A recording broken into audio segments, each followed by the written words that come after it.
बहुत समय पहले एक दूर के राज्य में एक सुंदर और दयालु राजकुमारी रहती थी जिसका नाम सोफिया था। उसके लंबे सुनहरे बाल और नीली आंखें रात के आसमान में सितारों की तरह चमकती थीं। सोफिया राज्य के सभी लोगों द्वारा बहुत पसंद की जाती थी और वह अपना हर दिन जरूरतमंदों की मदद करने और दूसरों की जिंदगी में खुशियां लाने में बिताती थी। एक दिन महल के प्राचीन गलियारों में घूमते हुए सोफिया को एक रहस्यमय कमरा मिला जो सदियों से बंद था। दरवाजा चरमराते हुए खुला और अंदर एक धूल से भरा कमरा सामने आया जिसमें पुराने अवशेष और भूले बिसरे खजाने पड़े थे। मकड़ियों के जाले और परछाइयों के बीच सोफिया की नजर एक शानदार जादुई आईना पर पड़ी जिस पर फूल, पत्तियां और बेलें उकेरी हुई थीं। जैसे ही सोफिया जादुई आईना के करीब आई, उसे एक अजीब सी ऊर्जा महसूस हुई। जादुई आईना जैसे जिंदा था और उससे एक नर्म, रहस्यमयी रोशनी निकल रही थी। बिना किसी हिचकिचाहट के सोफिया ने जादुई आईना के कांच को छुआ। अचानक जादुई आईना चमकने और झिलमिलाने लगा और सोफिया को एक गर्म, सुनहरी रोशनी में लपेट लिया। एक कोमल आवाज ने उसके कान में फुसफुसाते हुए कहा, स्वागत है राजकुमारी सोफिया, मैं तुम्हारा इंतजार कर रहा था। सोफिया चौंकी, लेकिन जादुई आईना की शांत आवाज ने उसे भरोसा दिलाया। डरो मत, मैं यहाँ तुम्हारी मार्गदर्शक और रक्षक बनने के लिए हूँ। मैं जादुई आईना हूँ जिसमें प्राचीन शक्तियां हैं जो सच्चाई, जान और हिम्मत के रहस्य उजागर कर सकती हैं।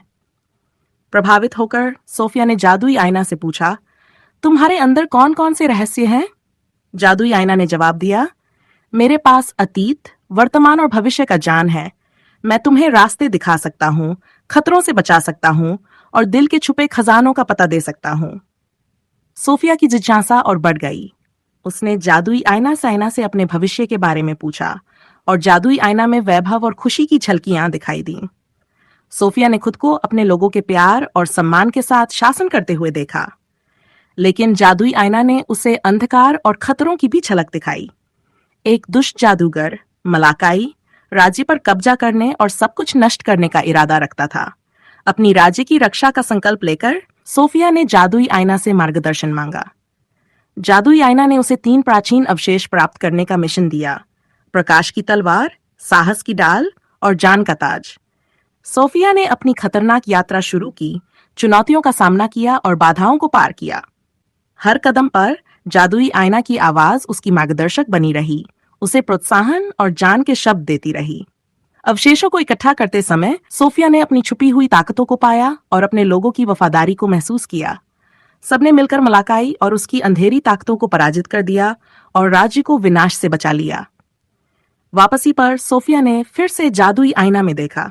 जादुई आईना पहले से भी अधिक चमक रहा था, जो सोफिया की सफलता और विकास को दर्शा रहा था। शाबाश राजकुमारी, जादुई आईना ने कहा, तुमने खुद को राजगद्दी और अपने लोगों के दिलों के योग्य साबित कर दिया है। आज से मैं तुम्हारा विश्वासपात्र सलाहकार रहूंगा, तुम्हें सच्चाई और जान की ओर मार्गदर्शित करूंगा। और इस तरह सोफिया ने जादुई आईना की सलाह के साथ राज्य पर शासन किया और इतिहास की एक बुद्धिमान और प्रिय शासक बन गई। जादुई आईना उसका करीबी मित्र बन गया, महल के हृदय में चमकता हुआ एक प्रतीक बन गया जो सच्चाई, ज्ञान और साहस की शक्ति की याद दिलाता था। साल बीतते गए और सोफिया की कहानी एक दंतकथा बन गई। लोग जादुई आईना की रहस्यमय शक्ति और उस राजकुमारी की कहानी सुनाते रहे जिसने राज्य को बचाया था। जब सोफिया की अपनी बेटी एमा इतनी बड़ी हुई कि सब समझ सके, तो सोफिया ने उसे जादुई आईना की कहानी सुनाई और उसके रहस्यों के बारे में बताया।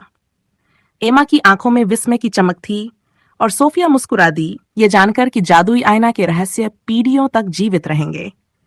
जादुई आईना अब परिवार की धरोहर बन चुका था, जान और सच्चाई की तलाश करने वालों के दिलों की छवि दिखाता रहा।